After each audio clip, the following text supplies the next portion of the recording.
우리 한번 따라합시다. 예수 생명의 떡. 예수 생명의 떡. 네, 예수 생명의 떡이라는 제목으로 하나님의 말씀을 전합니다. 우선 요한복음 6장 30절부터 35절까지인데요. 원래 본문은 좀 깁니다만은 요한복음 6장 30절에서 35절까지만 우리 한 절씩 번갈아 읽고 말씀을 나눕시다. 30절을 제가 읽습니다. 그들이 묻되 그러면 우리가 보고 당신을 믿도록 행하시는 표적이 무엇이니까? 하시는 일이 무엇이니까? 이렇게 하늘에서 그들에게 떡을 줘 먹게 하였다 함과 같이 우리 조상들은 광야에서 만나를 먹었나이다. 예수께서 이르시되 내가 진실로 진실로 너희에게 이르노니 모세가 너희에게 하늘로부터 떡을 준 것이 아니라 내 아버지께서 너희에게 하늘로부터 참떡을 주시나니 하나님의 떡은 하늘에서 내려와 세상에 생명을 주는 것이다. 그들이 이르되 주여 이 떡을 항상 우리에게 주소서. 예수께서 이르시되 내가 바로 생명의 떡이니 내게 오는 자는 결코 죽지 아니할 것이요 나를 믿는 자는 영원히 영광을 받지 아니하리라. 아멘. 자, 요한복음 6장을 우리가 한번 살펴보는데요.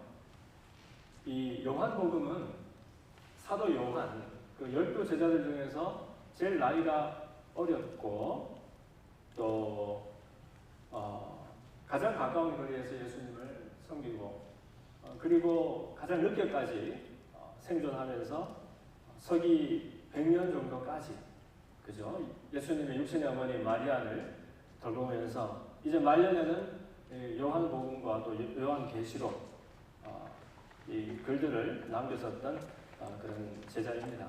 근데 공관복음이라고 그러죠. 마태, 마가, 누가복음도 있는데 왜 요한이 이 말년에 그것도 또 다른 복음서를 쓰면서 이렇게 숫자를 보태어야 했을까? 나를 생각해 보면요. 그래서 이제 요한이 이제 자기의 생애를 한번 뒤돌아보는 거예요. 뒤돌아보면서 자기 인생에서 가장 중요한 것이 무엇인가 하는 것을 이제 정리하는 그런 즈음인 것 같습니다. 무슨 말이냐면 이 요한에게 있어서 사도 요한에게 있어서 그 사람이 생애에 가장 중요한 것 그리고 전부는 사실 예수 그리스도였습니다. 신용으로 믿을 수가 없죠. 그리고 말년이 되어서 마치 이제 유서처럼 남기는 중요한 글에서 억측을 이렇게 할 수는 없는 일입니다. 자기가 생각했을 때 가장 중요한 것 그것을 녹여서 쓴 글이 요한복음이기 때문에 그렇습니다. 그래서 이 요한복음을 통해서 이 사도 요한은 예수님이 과연 누구신가, 만약에 그분은 어떤 분이셨나 하는 것을 아주 종합편으로 이렇게 정리를 하고 있는 것을 볼 수 있어요. 특별히 요한복음에 보면 7가지 기적이 나오고요. 7가지 비유 이야기가 나옵니다. 네, 기적이라 하는 것은 물을 포도주로 만드는 기적이 있었죠. 또 신하의 아들을 살리는 기적이 있었죠. 또 38년 된 병자를 고치고 또 5,000명을 먹이고 무리를 걸으시는 그런 기적. 날 때부터 소경되었던 사람을 고치고 죽은 나사로를 살리는 기적. 그리고 부활하신 다음에 제자들에게 많은 물고기를 잡는 그런 기적을 베풀어 주셨던 그 이야기들이 기록이 되어 있습니다. 근데 이 기적들은 그냥 단순히 놀라운 사건 정도가 아니었죠. 이걸 표적이라고 하는데 다름 아니라 예수님이 누구신가 하는 것을 드러내기 위한 그런 중요한 사건들이었어요. 그런가 하면 7가지 비유도 나옵니다. 그냥 막연한 비유가 아니라 예수님이 직접 나는 무엇이다. 이게 이제 그 유명한 이제 에고 에이미라는 표현인데요. 나는 무엇이다 하는 비유로 자기 스스로를 직접 예수님께서 소개하시는 그런 대목들이 있습니다. 예수님은 나는 생명의 떡이다. 세상의 빛이다. 양의 문이다. 선한 목자다. 부활이요 생명이다. 또 길이요 진리요 생명이다. 나는 참 포도나무다. 하면서 이렇게 스스로를 우리에게 소개해 주셨어요. 근데 여러분, 왜 예수님이 스스로를 이렇게 소개하셔야만 했었을까요? 뒤에 뭐가 있나요? 저를 좀 봐주세요. 자꾸 여러분들이 위를 쳐다보니까 나는 내가 말하는 중에 뭔가 다른 게 막 지나가는 것 같은 기분이 드는 거 있죠. 오늘은 이 시간에는 제가 중요합니다. 저만 봐주세요. 여러분, 사람이 이름은 자기가 짓는 게 아니죠. 성민이 이름 성민이가 지었나? 아니에요, 그죠? 나서 자기 이름을 자기가 짓는 사람이 없어요. 부모가 아이를 낳고서 이름을 지어줍니다. 또 세상의 모든 물건들의 이름은 저마다 그 물건 만든 사람이 지어주면 되는 거예요. 그런데 오직 세상에 오직 한 분, 하나님은 사람이 하나님한테 이름을 붙여줄 수가 없습니다. 그렇죠? 그리고 모든 세상에 이름이 있는 것들은 처음이 있고 끝이 있어서 이름이 있는 겁니다. 그런데 하나님은 처음과 끝이 없으신 분이세요. 심지어 영원 전부터 영원 후까지, 그리고 모든 것 계시고 모든 것을 지으신 그분께서 그분의 이름을 누가 대신 지어주겠습니까? 그러다 보니까 옛날에 보면은 신명기에도 출애굽기에도 보면은 모세가 하나님을 만났어요. 십계명을 받을 때에. 그리고 이제 하나님을 이제 만나고 난 다음에 자기 백성들에게 하나님이 우리에게 이렇게 계명을 주셔서 소개를 해야 되는데, 문제는 내려가서 하나님을 누구라고 소개해야 될지 아이디어가 없는 거 있죠. 그래서 이제 하나님에게 물어봅니다. 모세가, 하나님, 내려가면 틀림없이 우리 백성들이 아니 무슨 신을 만났는데 네가 그 하나님 이름이 뭔데 물어볼 텐데 뭐라고 대답할까요? 이 하나님 뭐라 합니까? 사실은 내가 이름이 없어. 나는 그냥 있는 자야. 스스로 있는 자야. 나는 모든 것이고 나는 모든 것을 지은 주인이 되고, 그래서 나는 시작과 끝이 없고 영원 전부터 영원 후까지 홀로 그렇게 스스로 있는 자야. 그 말이 이제 그 유명한 이제 에헤야, 아셀 에헤야라는 히브리 표현인데, 그걸 이제 헬라, 그리스 말로 이제 기록된 것을 보면 에고 에이미 무엇 나는 무엇이다 하는 그런 표현으로 이어지게 되는 것이지요.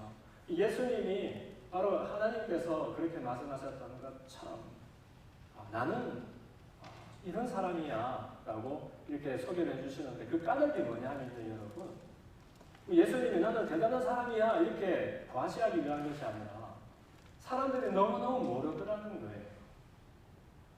예수님을 못 알아보고 알아봐도 잘못 알아봐서 오해하고, 근데 그게 그냥 처음만 그런 것이 아니라 계속 그렇게 되더라는 거예요. 제 생각에는 아마 예수님과 가장 가까운 거리에 있던 사람들도 그렇게 예수님을 이해하지 못하고 오해만 했다라면 오늘날 우리라고 무슨 뾰족할 수가 있을까? 그런 생각도 해봅니다. 물론 우리가 예수님을 제자로 따르는 사람들이 있고 예수님을 그 이름으로 우리가 하나님께 기도하는 사람들이라서 오늘 낮에 모여서 이렇게 예배를 드립니다만은, 그러나 정말 우리 속에 예수님을 과연 그분은 누군가라는 것을 헤아리는 그 이해가 있을까? 오늘 이 생명의 떡 예수님을 한번 생각해 볼 때 과연 예수님은 나에게 누구신가 하는 그 질문에 해답을 함께 찾아봤으면 좋겠어요. 교회에 질문이 많습니다, 여러분. 우리 엘림을 제가 되게 좋아하는 까닭이, 엘림에 있는 청년들이 나는 태어나서 교회에 처음 와봤어요 하는 사람부터 해서 태어나서 평생 동안 그냥 교회를 다녔어요 하는 사람까지 배경도 다 다양하고 그렇습니다. 근데 한 가지 공통적인 것은 저마다 아주 정직한 질문들이 있어서 저는 참 귀하게 생각합니다. 왜냐하면은 당연한 것을 당연하게 생각하지 않고, 목사님 이거 왜 이래요? 나는 그렇다라고 말하는데 믿기지가 않아요. 또 나는 믿고 싶은데 그렇게 이해되지가 않아요 하면서 정직하게 가지고 나오는 질문들이 있어서 참 저는 귀하고 그것이 감사하다고 생각을 합니다. 근데 그 질문들이 다양해요. 그렇죠. 우리 교회에 나오는 사람들이 질문이 얼마나 많습니까? 나는 누군가? 나는 어디서 왔는가? 어디로 가는가? 인생이 뭔가? 어떻게 하면 내가 의미가 되고 가치가 되고 행복할 수 있는가? 우리 그런 게 궁금하죠? 그런데 여러분, 이 많은 궁금증과 질문들은 결국 어디로 귀결되느냐 하면 어디로요? 내가 어제 얘기했는데 어디로 모아지죠? 그 질문이? 예수님은 누구신가? 예수님은 누구신가 하는 그 질문을 다 모아지는 거예요, 사실.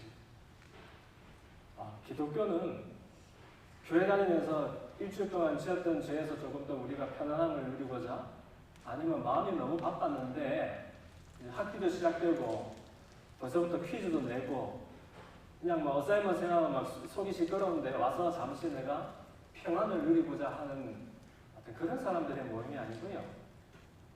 대체 이분은 누굴까? 예수님은.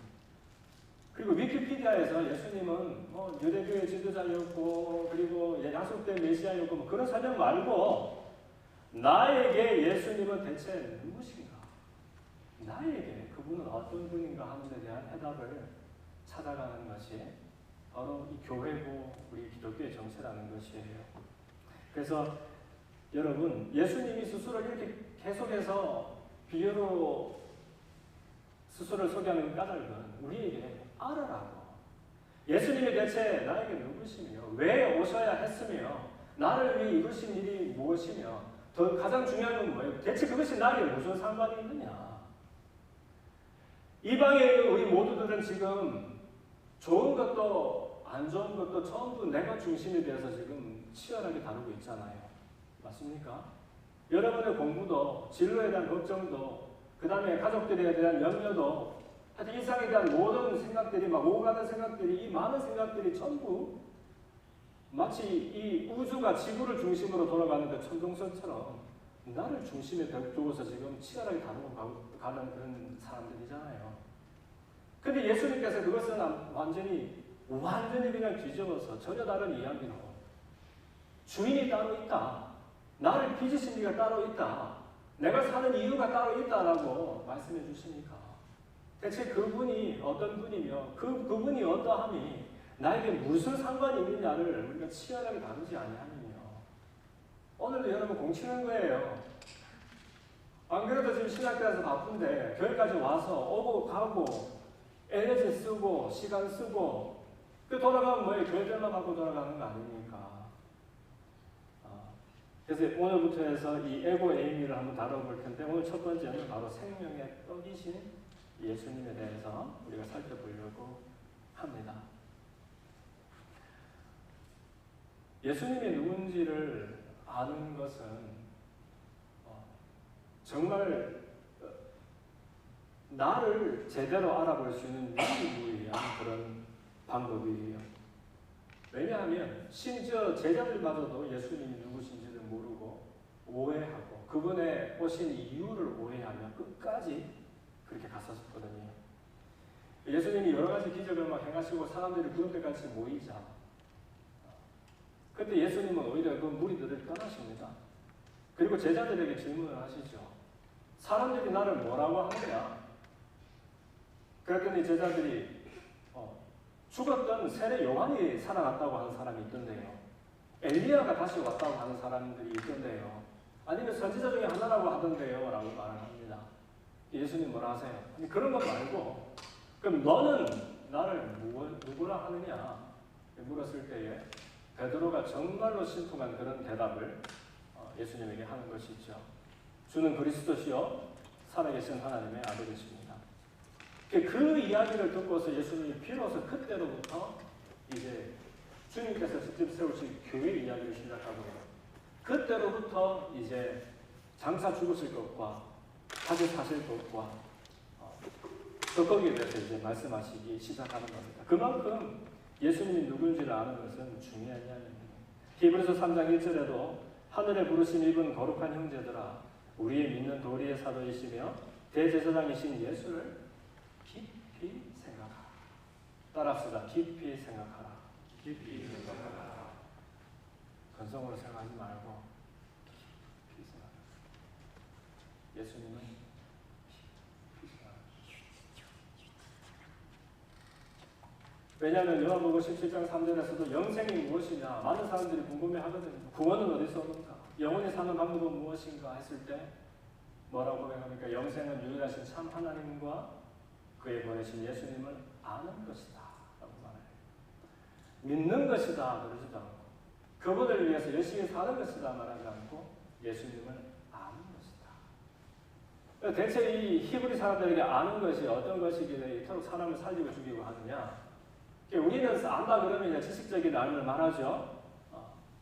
그러나 이때 말하는 알이라는 것은 경험적으로 또 온몸으로 내가 체험하고 부인할 수 없는 그런 그렇게 되는 알을 말하는 것입니다. 그래서 예수님은 늘 끊임없이 지금도 우리들의 마음을 놓고 하시면서 이렇게 지금 질문하시는 거예요. 내가 누구냐 너에게. 그리고 내가 누구라는 그것이 너에게 대체 무슨 상관이냐. 왜냐하면 지금 지천에 널린 게 교회예요, 여러분. 교회가 지천에 널려 있어요. 핍박받는 시절이 아니에요. 채널만 돌리면 막 이 주옥 같은 설교가 막 쏟아져 나오는 그런 시절이란 말입니다. 그런데 그럼에도 불구하고 사람들이 아니 예수 믿는데 핍박도 없고 교회 다니는 것이 부끄러움도 아니고 자랑스러운 이런 시절을 사는데 예수님이 누군지 알지를 못해요. 난 내가 안다니까 말하는 사람이 알면 상관이 있어야지. 누구를 내가 체험으로 내가 본질적으로 안다라고 말하면 모르는 사람처럼 살아갈 수는 없는 거 아닙니까? 남녀가 사랑을 해서 결혼을 했어요. 가정을 이루었어요. 남이 아니죠. 서로 사랑해서 가정을 이룬 겁니다.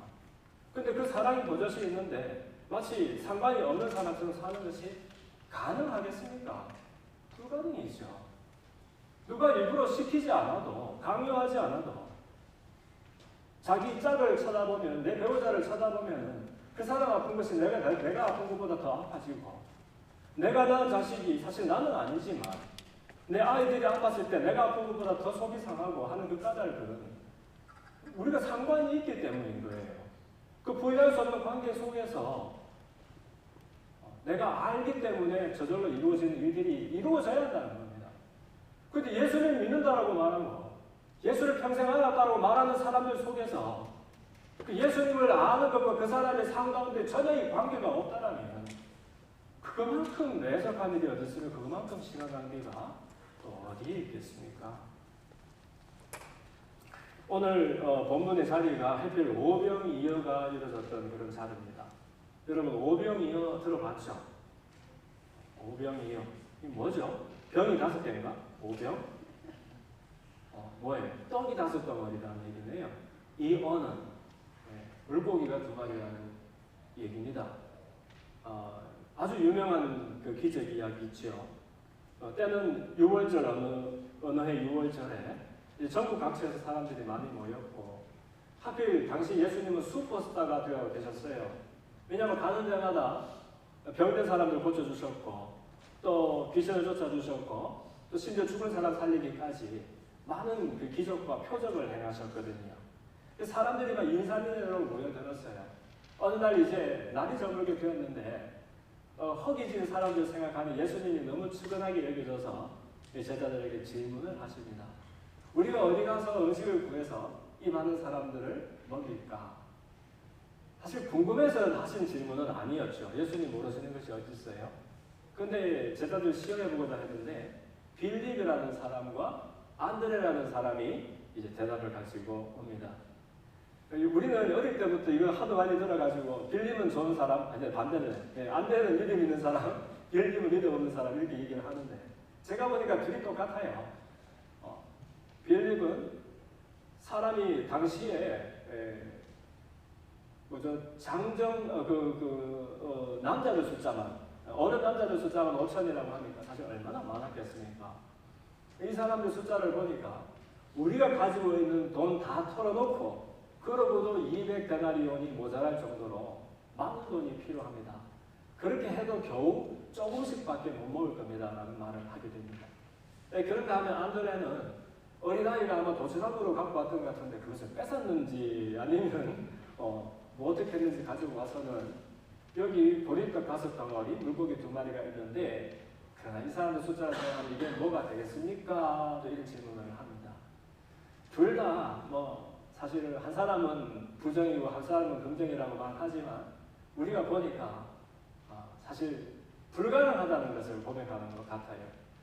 혹자는 데나리온이라는 돈이 한 사람의 일당이다. 그래서 그래서 200일 일당이니까 이건 어마어마한 금액이다 막 따져보고 하는데 안 따져봐도 괜찮아요, 여러분. 당시 물가, 지금 물가 환산을 안 하더라도 여러분 혹시 한 5,000명 되는 손님 맞아본 적 있습니까? 우리가 50명만 밥을 먹이려고 해도 어마어마한 돈과 수고가 필요할 텐데 당시에 그 남자 어른한 5,000명이 그 많은 우리 사실 상상도 할 수 없는 그런 상황이지요. 그 가운데서 예수님께서 이제 보란 듯이 불밭에 함께 하신 다음에 음식을 가지고서 축복하시고 나누어 주십니다. 저는 사실 그 현장에 없었어요. 그래서 이 음식이 손에서 뗄때절로도 나오게 된 것인지 축복 기도를 하실 때에 짠 크게 되어가지고 나눠준 것인지 제가 정확은 알 수 없지만 사실은 마태, 마가, 누가, 요한복음 다 네 복음서에 공히 이야기가 선명히 기록되어 있고요. 이 꼭 5,000명이 사건뿐만 아니라 사실 수차례 이런 일들이 있었고 많은 사람들이 경험하고 이것을 기록한 것을 보았을 때 참 놀라운 일이 이렇게 그림 그리듯이 펼쳐지게 된 것 같습니다. 그런데 여러분 이제 문제는 여기 있습니다. 그런 말도 되지 않는 엄청난 일을 경험하고 나니까 이제 사람들이 흥분이 된 거예요. 와, 저건 무길래 이 많은 사람들 마치 무에서 유를 만들어 먹일 수 있을 수가 있는가? 그러면서 사람들 속에서 웅성웅성 이제 하는 말이 뭐겠어요? 저분이 바로 그분이다. The One인 거예요. 매트릭스 영화에 보면은 The One 따지잖아요. 그죠? 바로 The Prophet. 이분이야말로 바로 그 선지자다 하는 그런 이야기들이 이제 나오게 됩니다. 이 The Prophet은 뭐냐면 신명기 8장 15절에 보면은 모세가 한 약속이 있어요. 모세가 자기 백성들한테 지금 나는 쳐다보지 말아라. 나 뒤에 하나님이 그 선지자를 보내주실 것인데 그 선지자가 오셔서 주시는 말씀을 너희들은 들을지어다 이렇게 약속을 준 적이 있거든요. 그래서 유대 사람들은 나이 때부터 어린아이 때부터 그게 뭔지는 몰라도 그냥 평생 동안 들으면서 기대하면서 살아났다는 이야기가 바로 장차 언젠가 그분이 오신다는 거예요. 그분이 오셔서 우리를 억눌림으로부터 자유케 하고 우리가 정말 참 사람인 것을 이제 잃어버려서 이렇게 노예처럼 살게 되었을 때 우리를 건지는 그분이 오신다는 것이죠. 그래서 모든 사람들이 그 내용은 잘 몰라도 하여튼 그분이 오신다. The Prophet. 근데 이제 이 예수님이 행하시는 놀라운 이 기적들을 보고서 사람들이 바로 그 선지자다 웅성웅성하기 시작합니다. 그때 제가 예수님이었으면 예수님도 아니지만 저는 막 보란 듯이 그거 봐라 하면서 제가 막 사람들을 똑바로 살아란 말이지. 이제 앞으로 내가 생명이니까 나를 따르라 하고 막 내가 막 지휘를 했을 텐데 예수님은 전혀 반대의 모습을 보이세요. 왜냐하면 예수님의 갖고 계신 이유, 이 땅에 오신 목적, 그분이 하시려고 사람 위해서 하시려고 하는 그 모든 의도들이 그런 것이 아니었기 때문입니다. 예수님이 몸을 피하십니다. 이 사람들이 달려들어서 억지로 붙들어서 자기를 임금 삼으려고 하는 줄로 아시고서 혼자 산으로 떠나셨다 이렇게 기록되어 있어요. 예수님이 하시는 일들을 기적이라 말하지 않습니다. 제가 아까 뭐라 그랬죠? 무슨 적? 표적. 표적과 기적은 뭐가 달라요? 같은 거예요. 사실 뭐 어마어마한 일상에서 일어날 수가 없는 불가능한 일이 일어날 때 우리가 signs and wonders라고 말하는 거예요. 그런데 이 sign과 wonder는 엄밀히 말하면 좀 다릅니다. 그냥 wonder 하는 것은 뭐 놀라운 일이 일어나면 되는 거예요. 우리가 상상하기 어려운 일들이 일어났을 때 우와 대단한데? 그러면 기적이 되는 거예요. 그런데 표적이라는 것은 달라요. 반드시 그 놀라운 일 뒤에 의도하는 바, 전하고자 하는 메시지가 있을 때 그것을 표적이라고 합니다. 예수님은 사람 놀래키려고 오신 분이 아니에요. 그분이 놀래키려고 그러면 어디 그런 걸로 놀래키기 위해서 해를 둘로 잘라버리지. 땅을 둘로 쪼개버리지 뭐. 그게 아니라 사람 놀래키려고 그런 일을 하시는 것이 아니고 그 놀라운 일들 뒤에 보라는 거예요. 뭘? 예수님이 누구신지, 예수님을 보내신 이가 어떤 분인지, 대체 이 일을 통해서 사람들이 알기를 원하는 것이 무엇인지를 담고 있을 때 그것을 예수님의 표적이라고 말하는 거죠.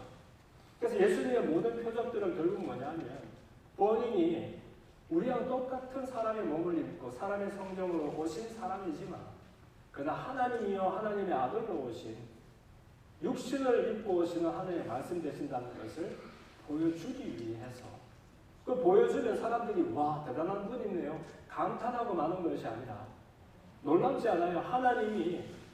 하나님을 볼 수도 없고 만날 수도 없고 경험할 수도 없게 된 이 사람에게 일부러 직접 찾아오신 그 하나님의 마음을 알도록 하는 것이니까 얼마나 우리가 그렇게 일을 경험하고 난 건지 송두리째 다른 사람이 될 수밖에 없잖아요. 그래서 예수님은 의도가 오해되니까 몸을 빼십니다.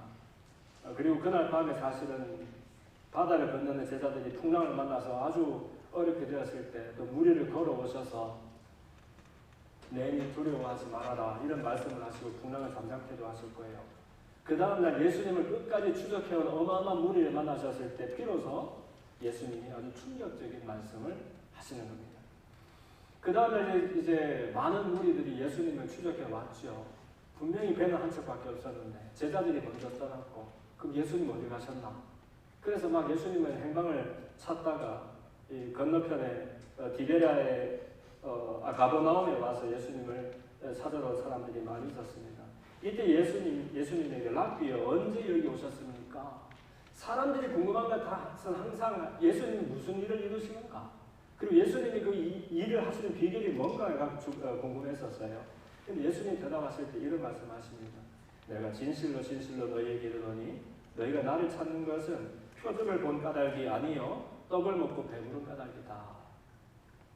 따라합시다. 표적을 본 까닭이 아니요 떡을 먹고 배부른 까닭이로다. 이게 무슨 말이냐면요. 5,000명이나 또 더 되는 사람들이 떡을 먹은 거 그 자체가 표적이죠 사실.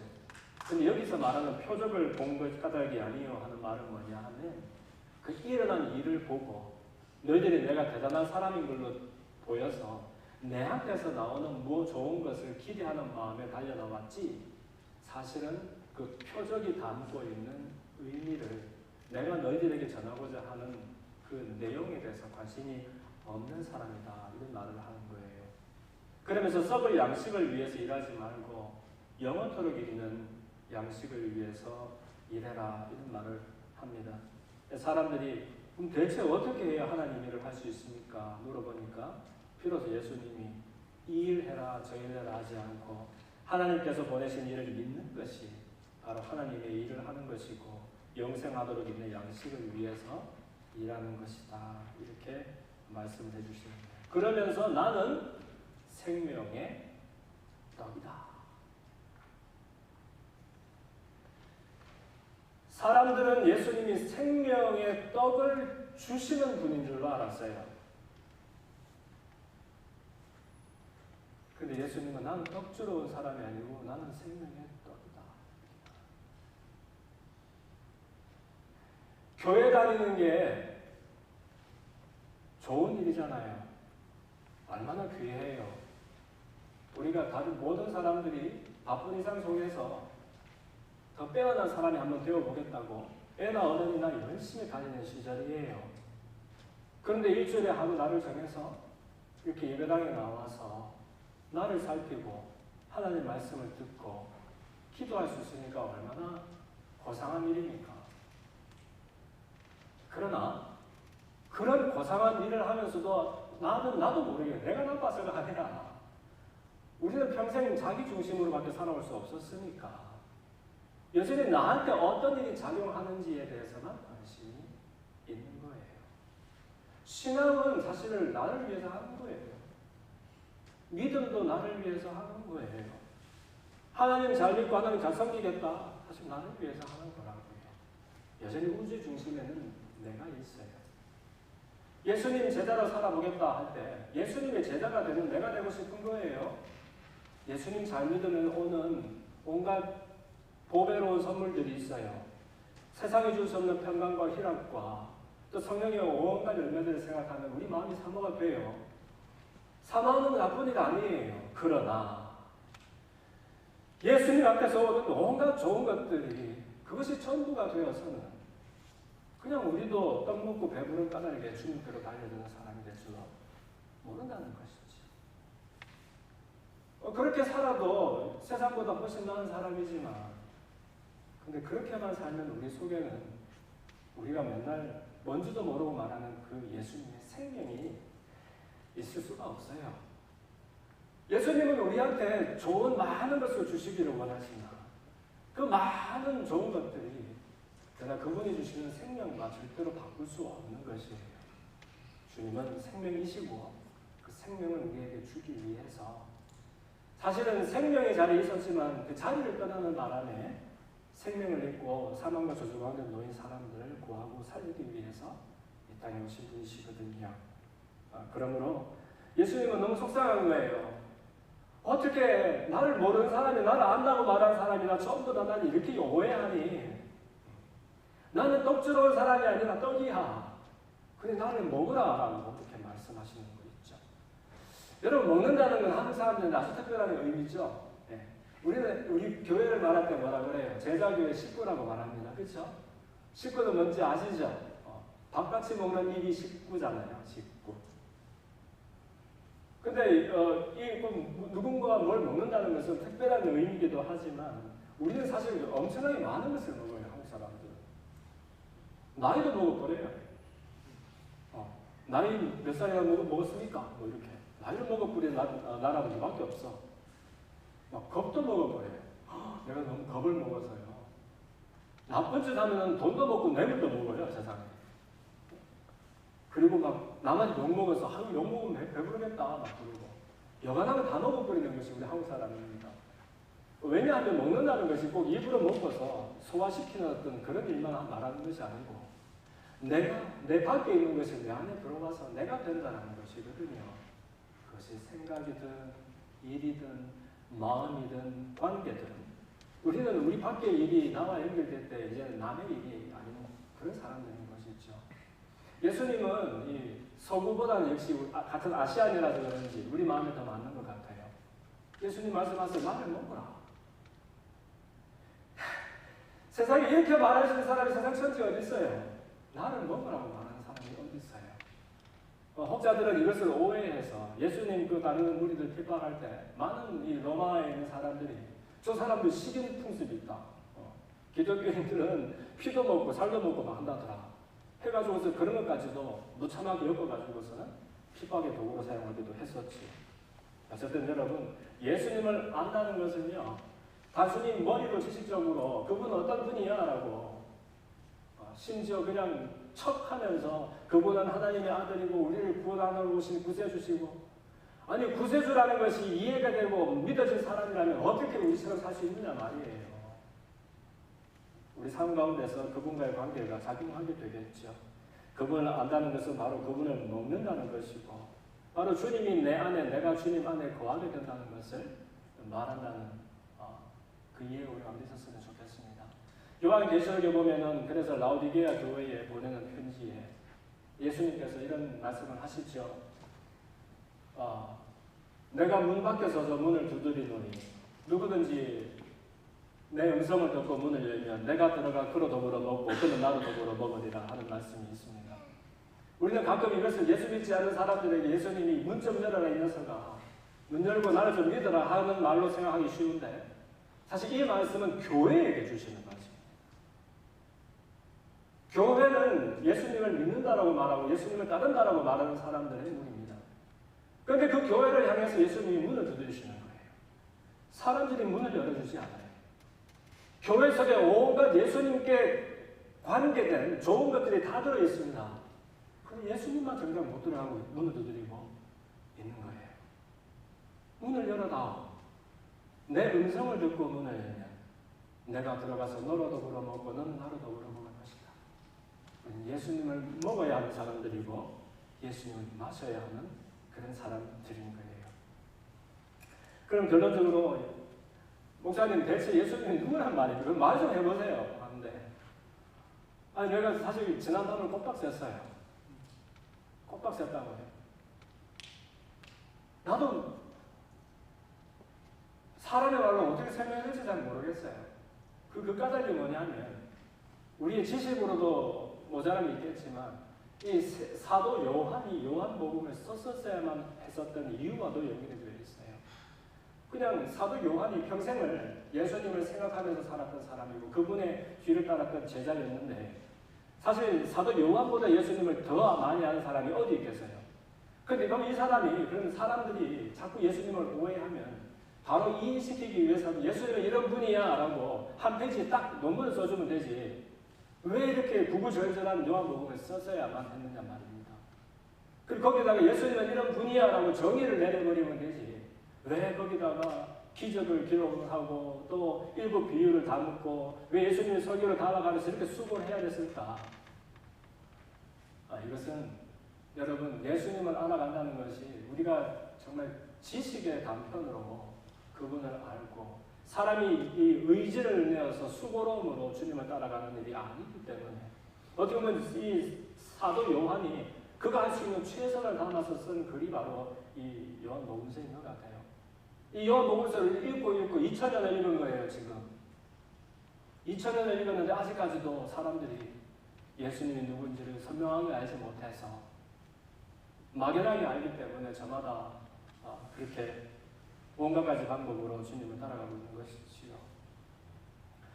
예수님은 그래서 예수님을 정말로 만나고 예수님을 정말로 선명하게 알기를 원한다면 사실은 그분을 만나는 자리가 중요합니다. 왜냐하면 주님을 우리가 온전히 선명하게 만날 수 있는 유일한 장소는 바로 그분의 십자가에 있습니다. 예수님의 십자가는 우리가 그냥 많이 들어서 여러분 아시겠지만 참 우리가 아는 것이 늘 걸림이 돼요. 그렇죠? 예수님의 십자가는 우리의 죄악을 의미하는 것이고 내가 매달려야 되는 자리에 주님이 대신 죽으셨고 다 알잖아요. 근데 사실은 그 자리가 가장 연약하고 가장 초라하고 가장 보잘것없는 모습으로 결국 끝을 맞이하셨던 하나님의 아들이시지만 100% 사람으로 왔다 가셨던 그 예수님의 자리라는 것을 우리는 기억해야 합니다. 만약 예수님이 십자가에 달리는 그 순간에 좀 아픈데? 하면서 하하하 하면서 다 깨뜨려버리고 봐라 이 녀석들아 내가 이런데 내가 굴복될 사람이냐 하면서 내가 이 땅에 자유를 선포하겠다 하면서 승리를 이렇게 막 선포하고 짜잔 이렇게 해서 그냥 끝을 내버리셨다면 우리 마음에는 순할지 모르겠지만 우리에게 큰 문제가 하나 생깁니다. 그 문제가 뭐냐면 그분의 그 자리에서 나를 찾을 수 있는 방법이 없어요. 예수님은 십자가에 달리셨을 때에 그 십자가에서 스스로 내려올 수 있는 능력이 없어서 매달려 죽으신 분도 아니겠죠.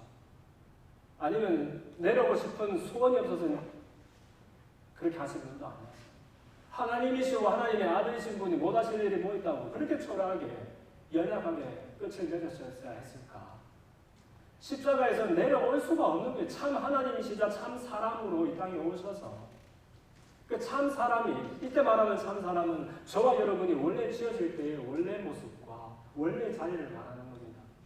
참 사람이라면 그렇게 해야만 할 수밖에 없는 그 자리를 지키시느라 차마 내려오지 못하셨던 예수님. 예수님이 차마 내려오지 못하셨던 그 십자가를 바라볼 때에 그 속에서 우리는 나의 연약하고 초라하고 소망이 없음을 비로소 발견하게 되는 거예요. 그래서 이 하나님께 소망을 두는 사람은 내 안에 소망이 없음을 발견하기 전에는 절대로 하나님께 소망을 둘 수가 없는 겁니다. 연약한 사람이 안 그런 사람보다 더 나은 것은 없지만 그러나 우리가 연약함을 절절하게 경험하게 될 때 내 속에는 내가 의지로나 실력으로나 소망이 없구나 하는 것을 절절하게 우리가 알아가게 될 때에 비로소 그럼 내가 대체 무엇에서 문제가 있었던가? 어디에서 잘못되었던가? 나는 어디서 봤느냐? 내가 돌아갈 자리는 어디냐? 나의 진짜 모습은 어디 있는가를 궁금하게 여기고 그리고 돌아가게 된다는 거예요. 하나님이 하나님 형상에 따라 지으셨던 우리의 참모습 모자람이 없고 하나님 안에서 만족이 이루어지고 내 중심으로 우주를 돌리는 것이 아니라 하나님의 온전한 사랑을 입어서 그 안에서 결핍 없고 만족으로 살아가는 그분의 사람으로 살아가던 그 자리를 비로소 찾아볼 수 있게 된다는 거예요. 참 아이러니죠.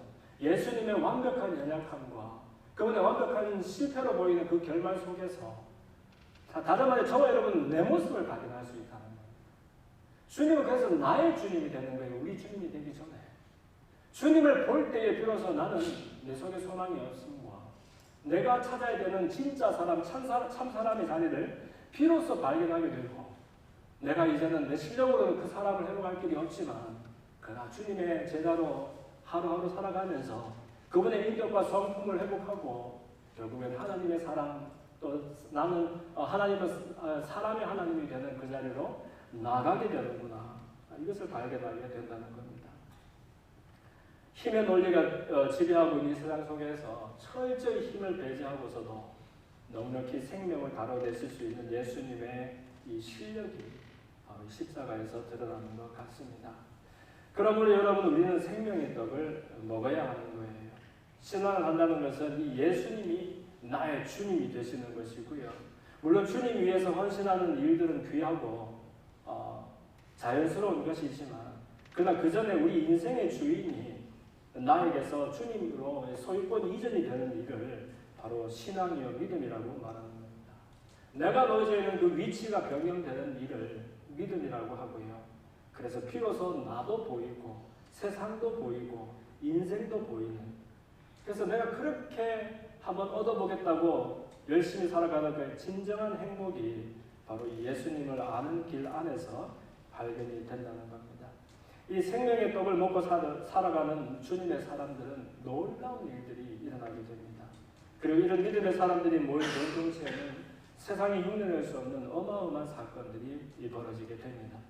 그래서 이 복음서에 보면은 구름같이 화다한 예수의 증인들이 있으니 너희는 인내로 모든 경주들을 힘써 싸워서 승리해라. 이런 고백들이 있습니다.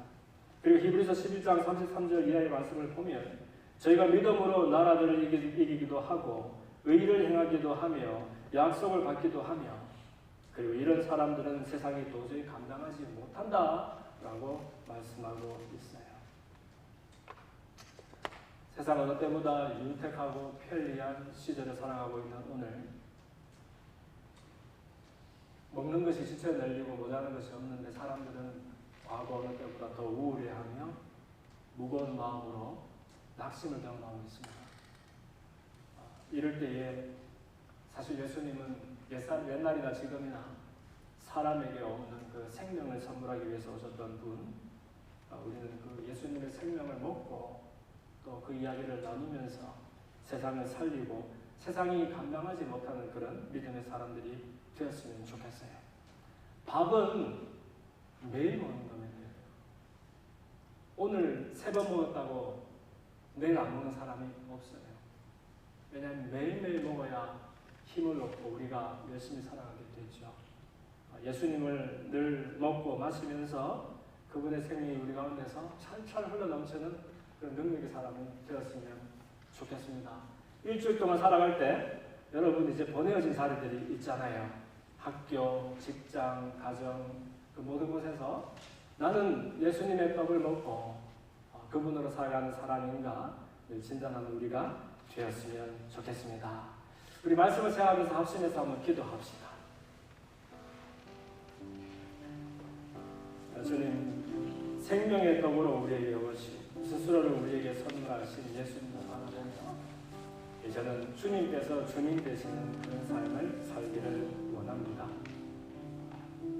예수님이 나의 주님이신데 내가 더 이상 이렇게 유익하게 살기를 원치 않습니다. 나에게 믿음을 주시고 또 복음으로 붙들려 살아가는 능력 있는 사람이 되게 하옵소서. 우리 합심해서 함께 기도하겠습니다.